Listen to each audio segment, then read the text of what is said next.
dagat kanlurang Pilipinas ay hindi na isang tahimik na karagatan kundi isang bakal na chessboard kung saan ang bawat desisyon ay maaring kabayaran ng buhay. Ang mga barkong pandigma ay humahagibis sa kadiliman, ang mga makina ay mahina ugong, ang mga sandata ay naka-unlock na hihintay na lang huling utos na magpaputok, ang radar ay walang tigil sa packscan. Ang signal ng target ay kumikislap at nawawala sa bawat patong ng electronic interference.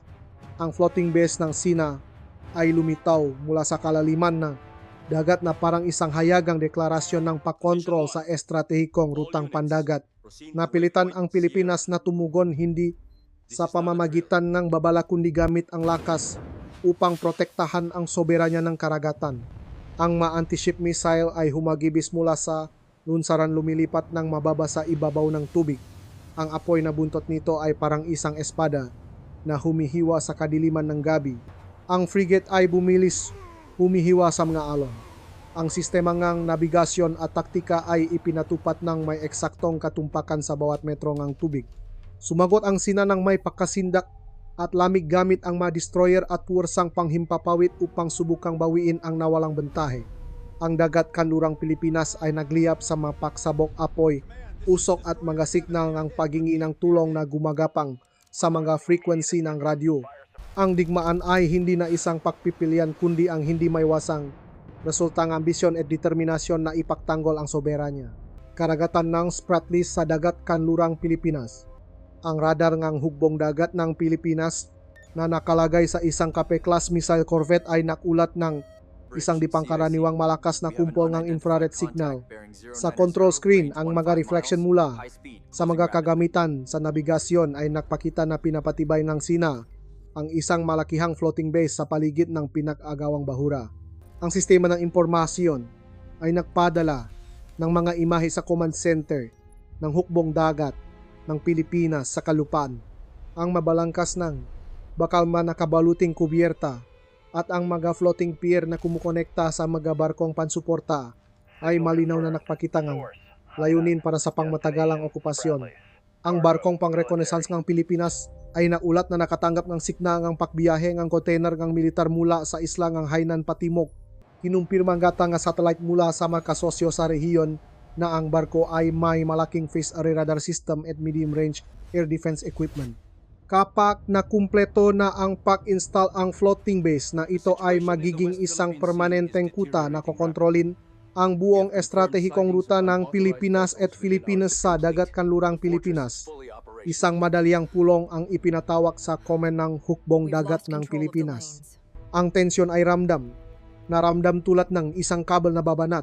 Sa bigat, ang ulat mula sa larangan ay maikli at direkta. Lahat ng data ay malinaw. Nagtatatak ang Sina ng isang lunsaran upang direktang bantayin ang ruta ng kalakalang ng Pilipinas. Inutos ng commander ng operasyon ang isang komprehensibong pagtatasa sa kakayahang maglunsat ng isang preemptive strike upang lumpuhin ang sistema bago ito makumpleto. Walang nagtaas ng boses, lahat ng pangungusap ay maikli, malamig at eksakto sa bawat detail. Ang desisyon ay naaprubahan maglunsat ng isang limitadong puwersang pang-atake gamit ang active guided anti-ship missile direktang tatama sa sentro ng floating base at sa mga pangunahing barkong pansuporta. Ang layunin ay ganap na guluhin ang proseso ang pagtatayo. Napipilitin ang panig ng Sina na irong ang kanilang mga kagamitan sa isang ligtas na linya. Sa ibabawong dagat, ang formasyon ng mga missile boat ng Pilipinas ay nagbago ng direksyon patungo sa electronic mode. Ang sistemang komunikasyon ay gumagana lamang sa mga naka-encrypt na frequency. Sa loob ng barko, sinuri muli ng combat crew ang inertial navigation system, ang active radar guidance system at ang warhead. Walang malalakas na boses, tanging mamaikli at tiyak na utos, alam ng bawat isa kung ano ang dapat gawin. Ang mabarkong sinasa lugar ay patuloy na gumagalaw sa paligid ng floating base. Isang medium-sized na escort ship na armado ng long-range cannons at anti-aircraft missiles ang laging nagpapanatili ng posisyon sa pagbabantay. Buo ang tiwalang ang panig ng Sinana. Ang gabi ay lilipas tulad ng ibang na gabi kung saan walang bansa ang mga ngahas na direktang komprontahin ang isang istrukturang ganito kalaki. Kinumpirma ng sistema ng nabigasyon sa barko ng Pilipinas ang standard na distansya ng pag-atake Ang hangin ay matatag, ang ibabaw ng dagat ay medyo kalmado. Ang commander ng barko ay tumayo sa harap ng control panel. Ang utos ay ibinigay ng walang emosyon. Ihanda ang salvo. Sabay-sabay na nilok ng nga combat crew ang target. Sinuri ng guidance system ang reflection point mula sa ibabaw ng floating base ng Sina. Walang masirena, walang babala, walang negosasyon. 6 na tubo ang anti-ship missile ang na-unlock. Ang sistema ang pressure ay pinakawalan, ang mainit na hangin ay naktulak sa serye ang mga missile palabas ang lunsaran. Mula sa itaas ang apoy ay humabas sa 6 na tuwid na linya, lumilipat ng mababa sa ibabaw dagat patungo sa floating base ng Sina. Ang operasyon ay opisyal na nagsimula. Mula sa unang pag-atake sa komen ng hukbong dagat ng Pilipinas, ipinapakita ng digital map ang paggalaw ng makonvoy ng barko ng Sina sa paligid ng pinakagawang bahura. Ang pani ng Sina ay hindi natahimik. Sila ay kumikilos ng may mas mataas na dalas, naglalapat ng isang makapal na sistema ang pagbabantay. Mula sa mga command post sa isla ang Hainan, ang impormasyon ay ipinapasa sa mga reinforcement fleet. Ang sitwasyon ay lumipat mula sa kagyat patungo sa ganap na komprontasyon. Karagatan sa labas ng baybay ng Subic. Natukoy ng puwersang nagpapatrolya ng Pilipinas ang 2 grupo ng nga reconnaissance UAV ng Sina na pumapasok sa Air Defense Identification Zone. Ang MAUAFE ay may dalang electronic jamming equipment, nag-scan para sa mga signal ng nabigasyon. Ang Electronic Warfare Center ng Pilipinas ay isinaaktibo ang modo ng pagtugon. Ang mga unit ay nakatanggap ng utos na magpaputok ng electronic flares upang itago ang paggalaw. Sa loob ng barko, ang mapiloto na kumukontrol sa mga combat UAV ng Pilipinas ay nahanda sa paglipat. Ang misyon ay hanapin at ilok ang magumagalaw na target sa loob ng nasirang floating base area. Nagpakalat ang paning ng Sinang, isang malaking destroyer escort na lumalapit sa lokasyon ng inatakeng floating base. Ipinakita nga impormasyon ng intelligence na ang barko ay may dalang medium-range defensive missile complex at karagdagang radar systems. Ang determinasyong patibayin ang presensya ay malinaw. Ang National Security Council ng Pilipinas ay nakpulong ng lihim. Ang opsyon ay hindi lamang limitado sa dagat kundi pinalawak sa cyber attacks upang bulagin ang command system ng kawe sa oras ng pressure. Isang unit ng Marines ng Pilipinas sa kalupaan ng lumipat sa mataas na estado ng kahandaan. Ang Naval Special Forces ay naghanda para sa isang opsyon ng paglusob sa gabi upang ay neutralize ang manatitirang gumaganang radar system sa floating base. Samantala, inayos ng puwersa ng Coastal Artillery ang kanilang mga coordinate, handang magpaputok sa maruta ng supply. Lahat ng palitan ng impormasyon ay naka-encrypt. Sa linya ang komunikasyon, ang makiwat ng utos ay ginamit ng maikli at malamig. Mula sa pagmamasid, ang panig ng Sina ay hindi rin nakatayo lang. Pinalakas nila ang mga long-range patrol aircraft at pinatibay ang mga satellite reconnaissance teams. Natuklasan ng server ng cyber warfare ng Pilipinas ang isang wave ng paglusop mula sa isang address sa labas ng rehiyon. Isang grupo nga hacker ang pinakilos upang gumanti. Ang layunin ay hindi burahin kundi pabagalin ang kakayahan ng kaaway na ayusin ang kanilang anti-aircraft missile. Inilarawan ng network security engineer ang operasyon bilang pagtatanim ng isang sopistikadong layer ng interference sa data transmission line na nagiging sanhi ng pakantala sa firing system habang kailangan nitong mag-resynchronize. Ito ay isang tahimik na teknolohikal na digmaan, ngunit may direktang epekto sa larangan ng digmaan sa karagatan. Ang senaryo ng paglala ay naging mas malinaw nang ang isang barkong pansuportang Tsina ay nilapitan ng 2 maliliit na bangka na hindi kilala ang pinagmulan na nagsasagawa ang mga diversionary tactics. Naitalangang hukbong dagat ng Pilipinas ang kilos at tumugon sa pamamagitan ng paglalagay ng 2 short-range missile systems sa posisyon bilang babala at upang harangan ang koridor ng supply. Sumagot ang paning ng Sina sa pamamagitan ng PEC broadcast ng babala sa internasyonal na frequency, hinihiling na umalis kaagad ang mabarko sa lugar. Ang masalita sa babala ay malamig at legal ang tono, ngunit ang intensyong militar ay hindi mapagkakamalan. Nagbigay ng utos ang command center na i-activate ang Tactical Night Approach Plan. Ang electronic signal spectrum ay inayos upang ikubli ang paghahanda. Ang mobile air defense ay nagbago ng posisyon. Ang attack UAV ay nakuha ang huling target. Sa ibabaw ng dagat, ang paggalaw ng mga unit ay parang isang malamig na talim ng kutsilyo, tumpak at hindi natitinak. Ang tensyon ay ramdam na ramdam. Alam ng lahat na ang magpapasya sa susunod na hakbang ay kung sino ang kikilos ng may higit na determinasyon. Ang cyberspace ngang kagawaran ngang tanggulang pambansa ngang Pilipinas ay nakatanggap ngang isang serye ngang gadi pangkaraniwang data packets. Ang data packet na ito ay naglalaman ng nakakompress na imahe ng ruta ngang supply at ang coordinate ng nasirang floating base na dati ay isang maliit na internal group lamang ang nakakaalam. Agad na natukoy ng analyst ang encryption signature na hindi kabilang sa internal system ng Pilipinas. Ito ang unang senyales ng isang leak o isang diversionary tactic. Naitala ng isang low-orbit satellite partner ang isang maikling thermal flash sa lugar ng bahura.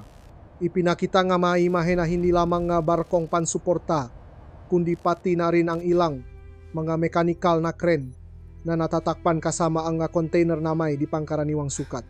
Sinimulan ng Signal Intelligence Team ng Pilipinas na pagambingin ang oras ng thermal flash sa data na ipinadala mula sa mga coastal radar stations.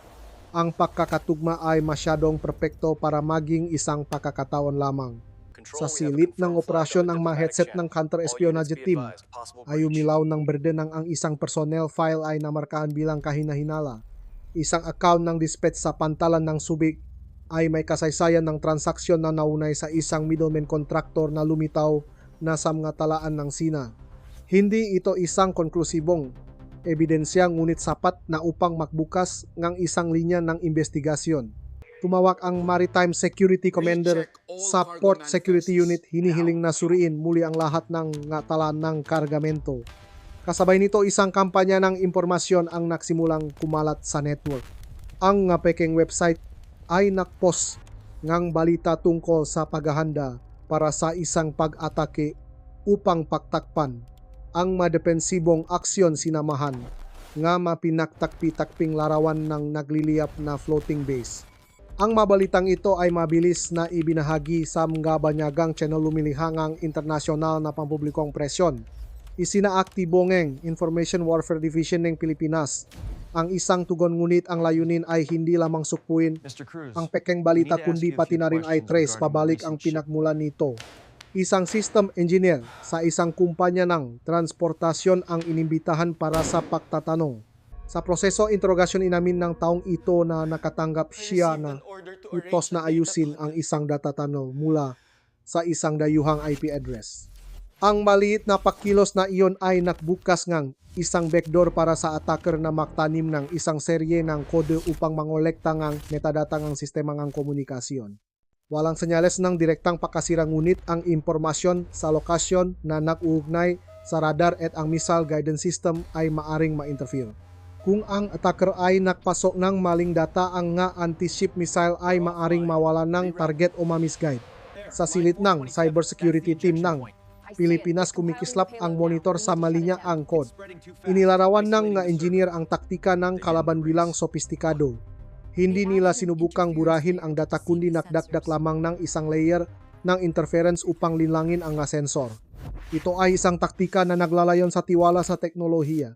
Kapag nawala ang tiwala sa teknolohiya, ang mga sundalo ay kailangang bumalik sa pagtitiwala sa kanilang instinct at direktang pagmamasid. Sa Beijing, ipinapakitang ma-internal report na pinaiting ng paning ng SINA ang kanilang kampanya sa information warfare. Pinalakas nila ang diplomatikong pagsasahim papawid habang nagpapakalat ng makaponan ng mga satellite image analyst upang kalkulahin ang tamang oras upang protektahan ang kanilang manggalinya ng supply. Ang pampulitikang kapaligiran ay naging mas siksik. Ang bawat galaw sa cyberspace ay binabasa bilang isang estratehikong mensahe. Isang bagong ulat ang nagbago ngang buong pagtatasa. Isang timestamp sa leak data ang nagpakitang isang di pangkaraniwang paggalaw nga barkong lohikalang SINA na kasabay ngang iskedul na binalak ng hukbong dagat ng Pilipinas na gamitin upang muling iposisyon ang mga short-range missile. Kung ang impormasyong ito ay totoo, ang susunod na planong pag-atake ay maaring humantong sa nga barko ng Pilipinas sa isang maingat na inorganisang ambus. Ang desisyon na pansamantalang itigil ang mga paggalaw ay ginawa. Ang mga mabilis na tawag sa telepono sa pagitan ng mga unit ay naganap na parang malamig na bakal. Nagutos ang commander ng operasyon na baguhin ang plano hindi upang umatras kundi lumipat sa mode ng pagkolekta ng ebidensya at muling pagsusuri sa target. Ang kautusan ngang hukbong dagat ng Pilipinas ay naglabas ng utos na baguhin ang katayuan mula sa flexible defense patungo sa aktibong pagsupil sa bawat layer. Ang utos ay direkta, walang mahabang paliwanag. Lahat ng makaunay na unit ay dapat mahanda para sa isang pinaksamang operasyon na binubuo ng Precision Long Range Strike Diversion sa ibabaw ng dagat at electronic interference, habang wala ng yukto ng paghihintay upang makita ang reaksyon ng SINA. Ang kapaligiran sa silid ng operasyon ay siksik sa purong taktikal na konsentrasyon. Sa kubierta ng GP-class frigate ng Pilipinas, inutos ng commanding officer ang isang buong pagsusuri sa inertial navigation system upang matiyak na walang natitirang interference data mula sa nakaraang cyber attack. Binuksan nga mechanical engineer ang coordination base, sinusuri ang bawat kapasitor, bawat anti-interference wire. Ang bawat pagkilos ay mabilis, ngunit maingat dahil ang isang maliit na error ay maaring magpabago ng direksyon ng missile habang papalapit sa target. Mula sa kalupaan, ang puwersa ng Marines ng Pilipinas ay nagsimulang kumilos gamit ang mga low-profile armored speedboat na ibinaba sa tubig sa isang lihim na lokasyon sa baybayin ng gitnang Pilipinas. Lalapitan nila ang lugar ng bahura. Ang layunin ay i-neutralize ang natitirang gumaganang radar system sa floating base ng SINA, hindi upang sakupin kundi upang bulagin ang base. Pilitin ang kalaban na pumili umatras o tanggapin ang mas matinding pinsala kapag lumalaban sa dilim. Nadikot ng Electronic Warfare Center ng Pilipinas ang isang bahagi ng signal na nakmula sa coordination station ng SINA sa isla ng Hainan. Ipinakita ng pattern ng signal na plano ng kalaban na magpadala ng karagdagang malaking destroyer. Nangangahulugan ito na ang window para sa pag-atake ay mabilis na sumisikip. Kung mabagal ang operasyon ay lilipat sa isang dehadong posisyon kapag ang depensibong lakas pamutok ng SINA ay nadagdagan. Sa comment center, isang 3D na modelo ng lugar ng bahura ang itinayo gamit ang data mula sa reconnaissance UAV ng Pilipinas. Ang makumikinang na tuldok ay sumisimbolo sa medium-range air defense systems ng SINA. Sinuri ang operations coordinator ang bawat koridor ligtas na paglapit, kinakalkula ang direksyon ng hangin, taas ng alon at antas ng radar reflection. Lahat ay dapat eksakto sa bawat detalye. Ang operasyong ito ay walang pagkakataon para sa pagkakamali.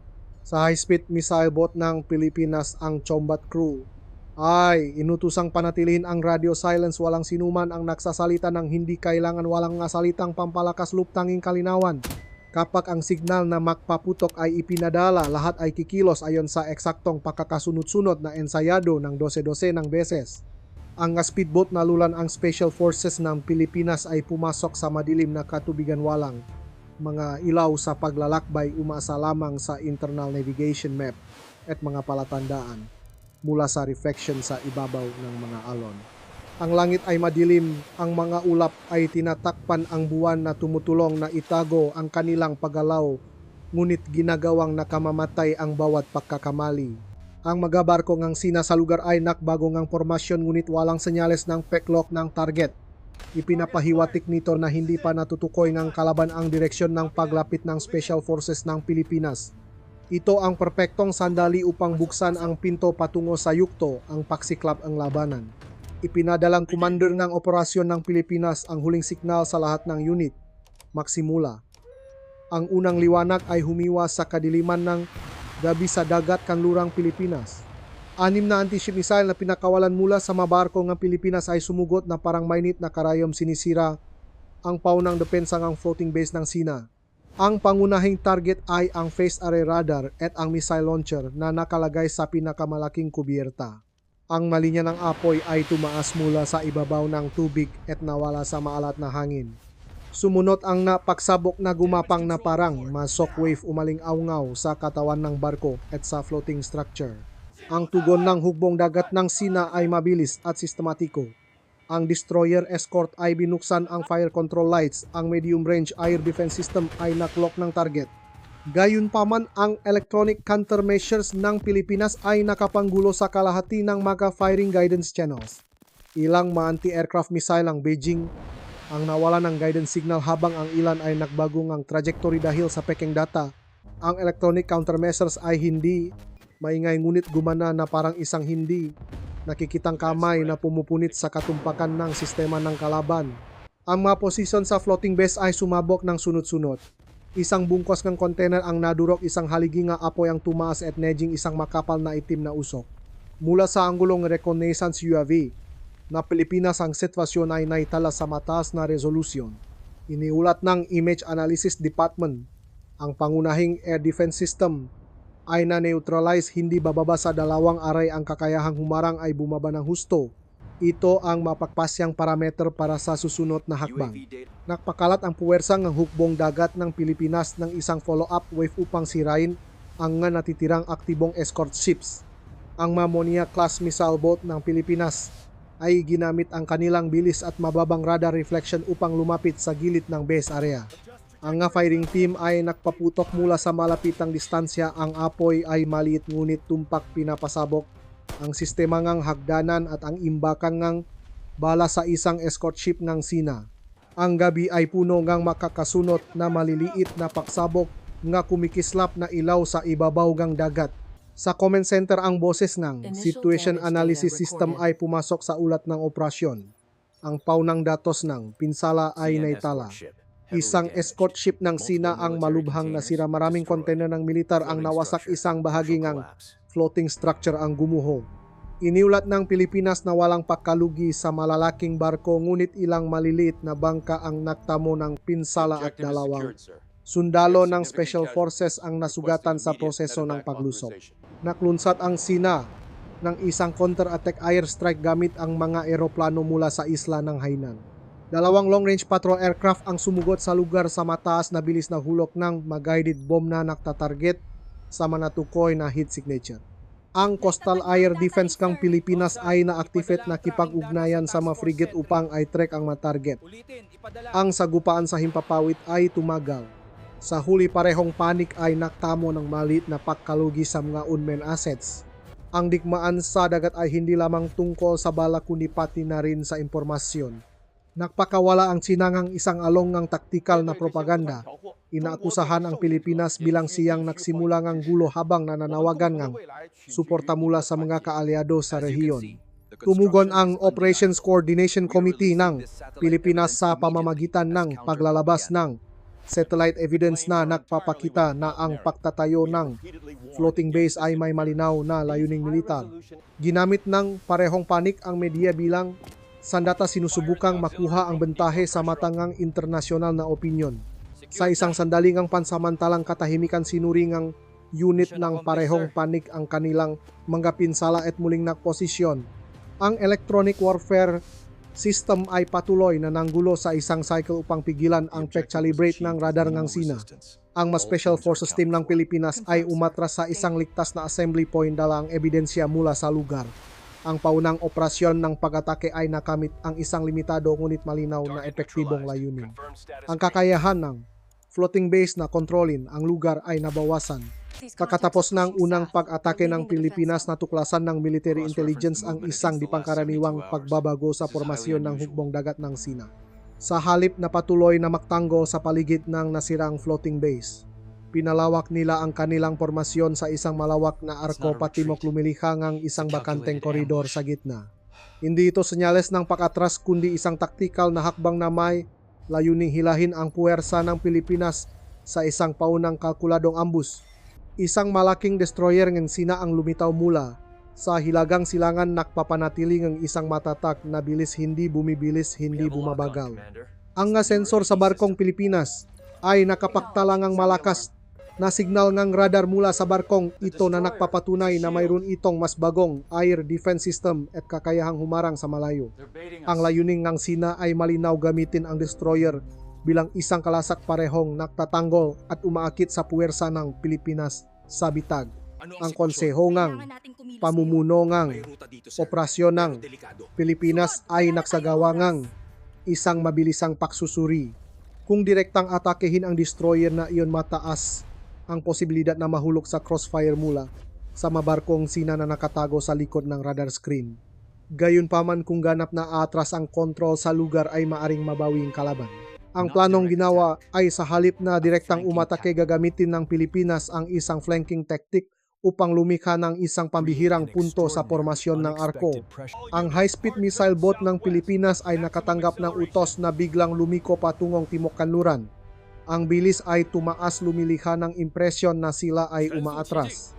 Agad na nagpadala ang paningang Sina ng isang frigate at isang patrol boat upang sumunod. Ito mismo ang gusto ng Pilipinas. Pagiwalayin ang proteksyon ng destroyer upang magbukas ng puwang sa gitna ng arko.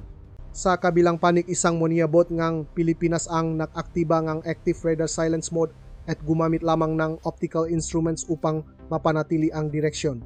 Ang barko ay dumahusdos ng mababa sa mga alon papalapit sa blind spot ng radar ng destroyer ng Sina.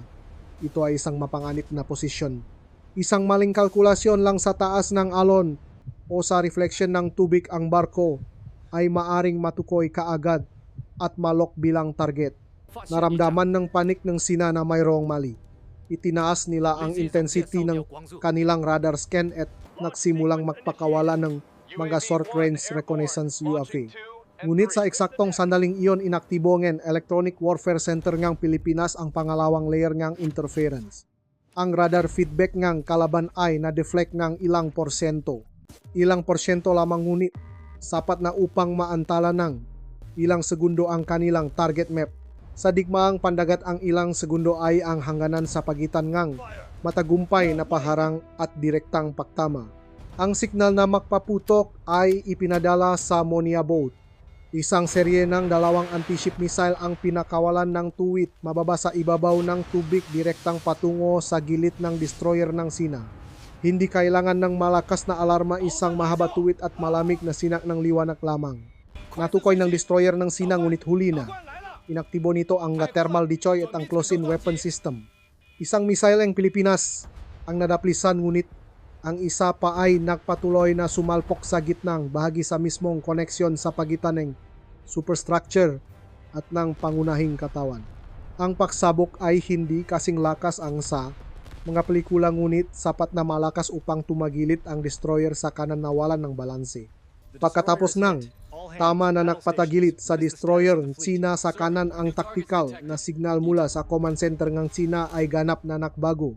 Sa halip na mag-focus sa pagprotekta sa floating base, lumipat sila sa pagpapakalat ni isang malamak na formasyong paglaban. Isang bagong pakpak na hugis arko ang binuksan mula sa hilagang silangan patungong Timok Kanluran. Ipinapakita nito na ang layunin ng Sina ay hindi na panatilihin ang isang nakapirming punto, kundi bawiin ang kontrol sa ibabaw ng dagat at ihiwalay ang barkong pandigmangang Pilipinas. Nakatanggap ang Pilipinas ng kumpirmadong ulat na mayroong 2 long-range patrol aircraft ng Sina na umalis sa base sa isla ng Hainan, lumilipat sa isang arko sa hilagang bahagi ng dagat kanlurang Pilipinas. Ito ay malinaw na senyales na nagbubukas sila ng isang pinaksamang airstrike front upang pigilan ang Pilipinas na patatagin ang bentahe. Sa Coastal Air Defense Command Center ng Pilipinas ang Ajadaa, warning stations ay itinaas sa pinakamataas na antas ng alerto. Ang hukbong himpapawid ng Pilipinas ay naglagay ng ma-fighter jet sa standby, handang lumipat. Ang Special Forces ng hukbong dagat ng Pilipinas ay umatras sa isang ligtas na posisyon, ngunit hindi ganap na umalis sa lugar. Idinaong nila ang kanilang mga bangka sa isang lugar na natatakpan ng mga alon at nagsimulang maghanda para sa isang bagong misyon. Makakabit ng isang signal jamming device sa isang auxiliary communication station ng floating base ng Sina na gumagana pa. Kung ang sistemang ito ay maneutralize ang kakayahang mag-coordinate sa pagitan ng barkong pandigma ng Sina at ng floating base, ay bababa ng husto. Sa lugar na malapit sa baybayin, ang coastal artillery ng Pilipinas ay nakatanggap ng utos na ayusin ang anggulo ng pagbaril. Ang target ay ang mga barkong pansuporta na gumagalaw mula sa hilaga na may mabagal na bilis at siksik na formasyon. Kung hahayang makalapit ang mga ito sa bahura, magkakaroon ang Sina ng sapat na gasolina, bala at tauhan upang muling buhayin ang sistema ng depensa ng floating base. 2 guided artillery shells ang inihanda na naghihintay ng utos na magpaputok. Sa himpapawid ang mga reconnaissance UAV ng Pilipinas ay tinaasan ang altitude at binago ang direksyon ng pagmamasid. Mula sa itaas ang imahe ay naging mas malinaw. Isang kumpol ngang 3 barkong pandigma ngang Sina ang gumagalaw sa isang formasyon ng sibat na naglalayong harangin ang mga barko ngang Pilipinas sa timok kanluran. Kung hahayaang malok ng Sina ang direksyong iyon, mapipilitan ang Pilipinas na umatras o lumaban habang tumatanggap ng putok mula sa parehong panig. Nakpasya ang Tactical Analysis Division ng Pilipinas na magbukas ng isa pang direksyon ng pag-atake, hindi direkta sa formasyon ng barko kundi sa kanilang area logistics line. Isang mobile medium-range anti-aircraft missile complex ang dinala sa isang nakatagong lokasyon sa mga bundok sa baybayin ng gitnang Pilipinas. Kung ang nga eroplano ng Sina ay pumasok sa sakla ng depensa, mapipilitan silang lumihis o harapin ang panganib na malok bilang target. Ang panik ng Sina ay hindi lamang gumaganti sa dagat at himpapawid, kundi nagsimula na rin gumamit ng matinding information warfare. Ang mga internasyonal na channel ng media ay nagpakalat ng nilalaman na nagsasabing ang Pilipinas ang panik na nagpapalala ng sitwasyon. Tumugon ang Information Warfare Center ng Pilipinas sa pamamagitan ng paglalabas ng satellite data at mga tiyak na coordinate na nagpapakita ng Sina ang unang nagtayo ng base. Ang dalawang panik ay hindi lamang naglalaban gamit ang bala kundi pati na rin sa bawat linya ng data. Ang ibaba ng dagat ay lalong lumalawak na parang isang multi-layered na chessboard. Ang mga barkong pandigma, UAV, coastal artillery, anti-aircraft missiles at cyber warfare ay sabay-sabay na gumagana. Ang bawat desisyon ay dapat tama sa unang pagkakataon, walang pagkakataon na ulitin. Ang command center ng floating base ng Sina ay nagsimulang magulat ng instability sa kanilang internal network system. Ang auxiliary signal station ay hindi nakakatanggap ng time synchronization at ang komunikasyon mula sa mga barkong pandigma sa labas ay naantala sa bawat segment. Hindi ito isang simpleng pagkakamali sa kagamitan kundi ang epekto ng interference layer na itinanim ng Pilipinas sa pagitan ng cycle ng system clock. Kapag ang sistema ay wala sa isang ritmo, lahat na utos ay nagiging pira-piraso at mali sa bawat segundo. Ang nasirang destroyer ng Sina ay bahagyang tumagilit sa kanan, nawalan ng kakayahang magbigay ng tumpak na datang radar sa formasyon. Ang mga escort ship sa likod ay kailangang mag-navigate gamit ang kanilang sariling mga radar.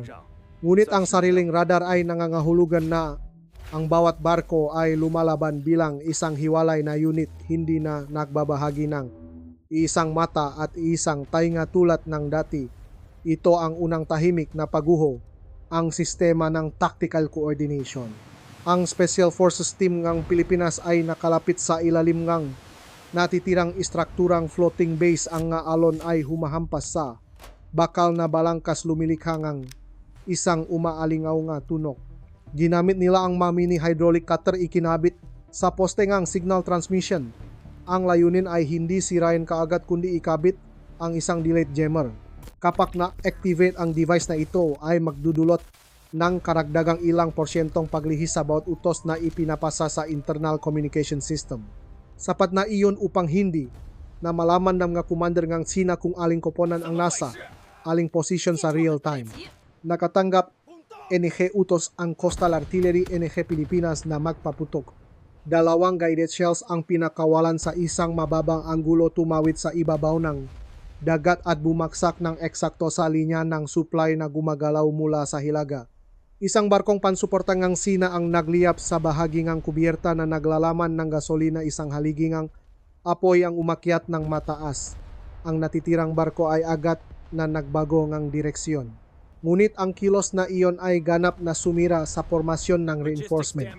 Ang pinsala sa lohistika ang siyang lamat na nagiging sanhi upang hindi na mapanatili ng sistema ng depensa ang operasyon ng matagal sa himpapawid. Dalawang patrol aircraft ng Sina ang lumapit sa lugar sa mataas na bilis. Ang Mobile Medium Range Anti-Aircraft Missile Complex ng Pilipinas ay nagpaputok ng isang salvo. Isang missile ang sumablay ngunit ang pangalawa ay nalok ang target gamit ang thermal reflection. Isa sa dalawang eroplano ay napilitang gumawa ng isang emergency evasion at umalis sa lugar sa isang paikot na ruta. Ang protective layer ng Sina ay kapansain-pansing numipis. Sa command room ng floating base ng Sina ang utos ay nagsimulang magpatong-patong. Makasalungat na direktiba ang lumitaw ng sabay-sabay dahil sa kakulangan ng data synchronization. Isang opisyal na kumokontrol sa air defense system ang nakatanggap ng utos na ilok ang isang barkong Pilipinas sa timok kanluran ngunit ang data ng radar ay nagpakita ng target sa hilagang silangan.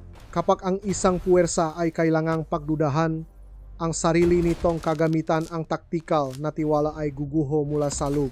Ang Monia bot ng Pilipinas ay bumalik sa isang bentaheng posisyon. Hindi kailangang magpaputok ng malakas, kailangan lang panatilihin ang pressure gamit ang tracking radar. Pinilit nito ang Sina na subukang paikutin ang nasirang destroyer upang takpan ang nakalantad na gilid.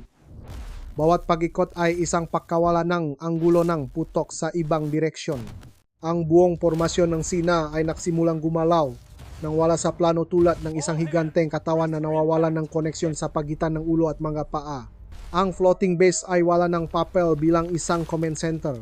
Ito ay isa na lamang suno na blok ng bakal na nag-iisa sa ibabaw ng dagat. Ang sistema na dating idinisenyo upang kontrolin ang isang malawak na lugar ngayon ay naglalabas na lamang ng magulong signal. Bumaksak ang kadiliman sa dagat kanlurang Pilipinas.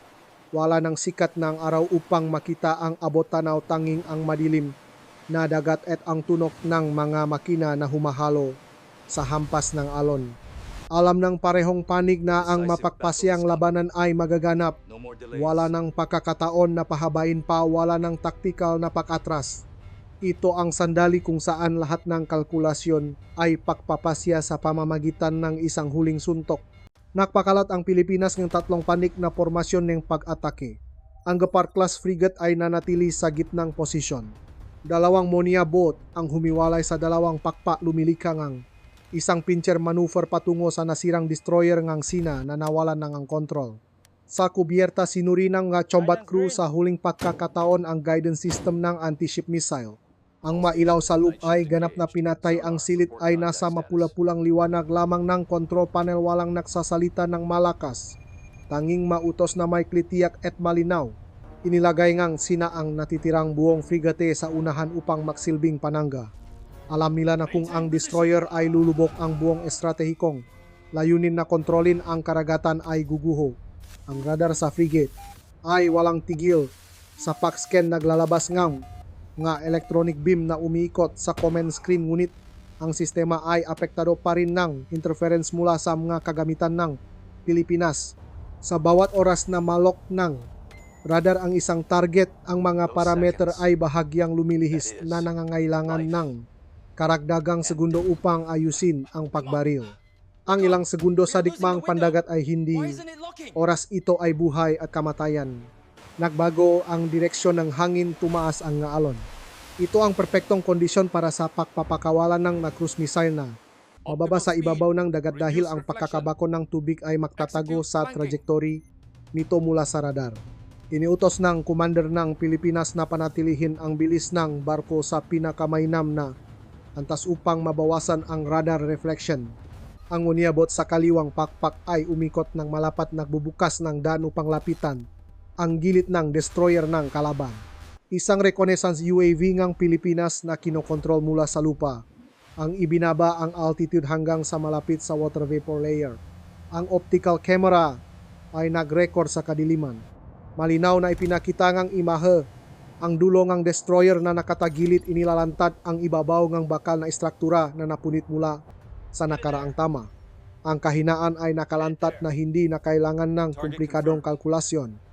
Ang frigate ng Pilipinas ay nakatanggap ng utos na magpaputok. Dalawang anti-ship missile ang umalis sa lunsaran, lumilipat ng mababa sa ibabaw ng dagat, lumilikang ng isang malabong linya na parang isang espada.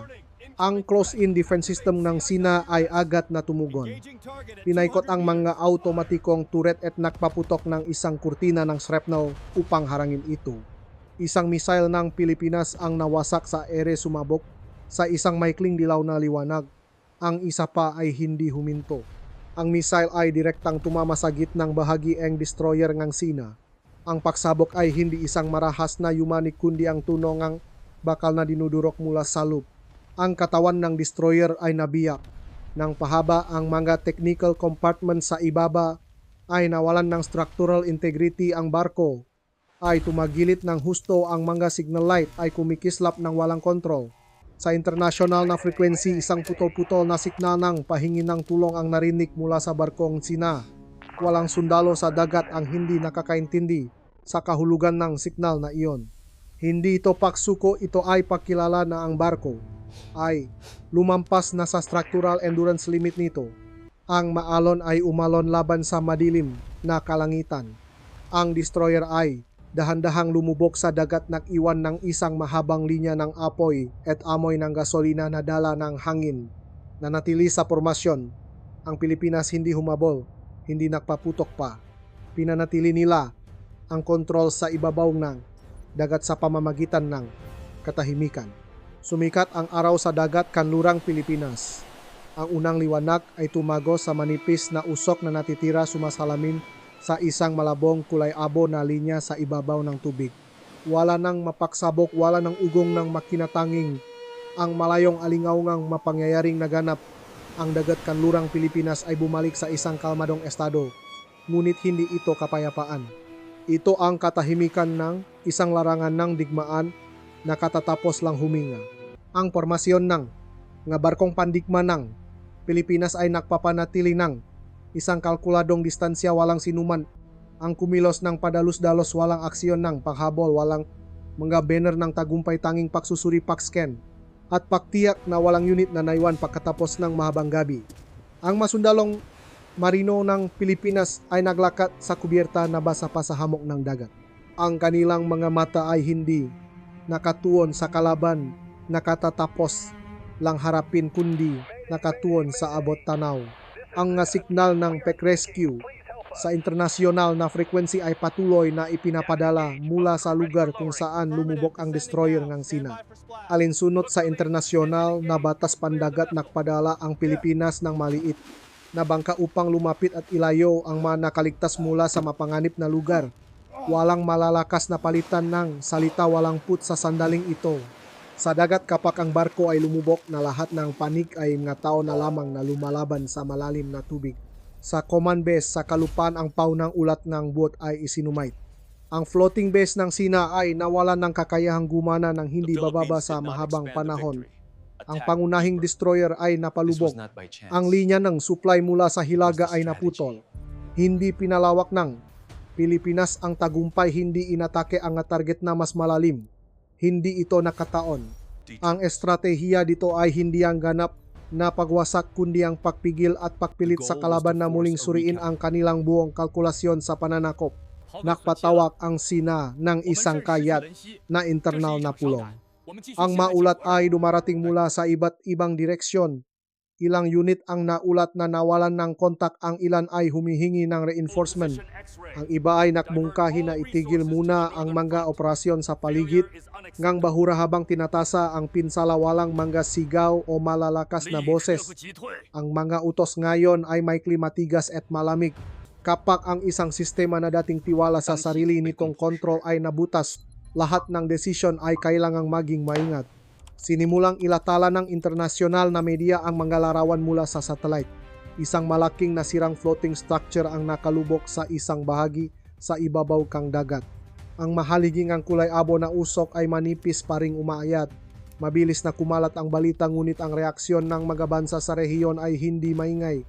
Sila ay maingat na nagmamasid, nagtatala at inaayos ang kani-kanilang maestratehiya. Ang balansengang kapangyarihan sa dagat kanlurang Pilipinas ay kababago lang. Ramdam itong bawat panig. Sa frigate ng Pilipinas, ang commander ng operasyon ay naksulat ng ulat na ipapadala sa sentro. Ang masalita ay maikli, walang emosyon, walang pagbubunyi. Alam nga direktang lumaho na ang nangyari ay hindi isang madaling tagumpay. Ito ay resulta ngang pressure, kalkulasyon, pagtitiis at pagiging desidido sa pinakamatinding sandali. Ang dagat kanlurang Pilipinas ay ganun pa rin, ang mga alon ay humahampas pa rin sa gilid ng barko, ang hangin ay may dala pa ring alat, ngunit ang kapaligiran ay iba na. Walang nagsabi na tapos na ang lahat. Walang nagsabi na hindi na makakaroon pa ang araw na nagliliyab. Tanging ang pag-unawa na mula ngayon bawat hakbangang anumang bansa sa ibabawang dagat na ito ay kailangang timbangin laban sa presyong napatunayan. Ang katahimikan pagkatapos ng operasyon ay mas mabigat pa kaysa sa tunog ng kanyon. Ang abo ay hindi pa lumulubok, ang alingaw-ngaw ay nananatili pa rin sa bawat alon.